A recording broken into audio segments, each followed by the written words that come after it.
இந்த படத்தை நான் தியேட்டர்ல தான் பார்க்கணும்னு ஒரு நொடியில முடிவு பண்ணிட்டேன்.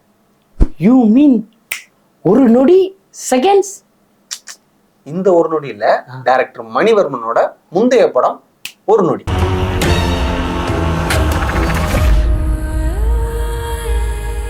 ஏன்னா அந்த படம் ஒரு செம்ம இன்ட்ரெஸ்டிங்கான இன்வெஸ்டிகேஷன் த்ரில்லரு, ரொம்ப சூப்பராக இருக்கும்.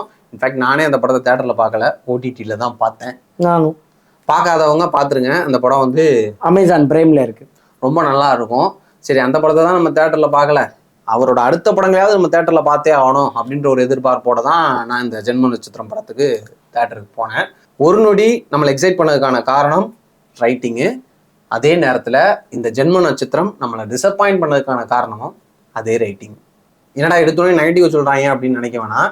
நம்மளை ஏற்கனவே எக்ஸைட் பண்ண ஒரு கிரியேட்டரோட படத்துக்கு நம்ம ஒரு எக்ஸ்பெக்டேஷனோட போவோம். பட் அதுவே அந்த படத்தில் இல்லாத போது நம்ம கொஞ்சம் டிசப்பாயிண்டிங்காக தான் இருக்குது. இப்போது ஒரு நொடி பார்க்கும்போது ஒரு புது டேரக்டராக இப்படி ஒரு படம் எடுத்துருக்கிறாரு அப்படின்னு தோணுச்சு. அதுவே இந்த ஜென்ம நட்சத்திரம் பார்க்கும்போது இன்னும் ஒரு புது டேரக்டர் எடுத்த மாதிரி எடுத்து வச்சிருக்கிறாங்க அப்படின்னு தோணுது.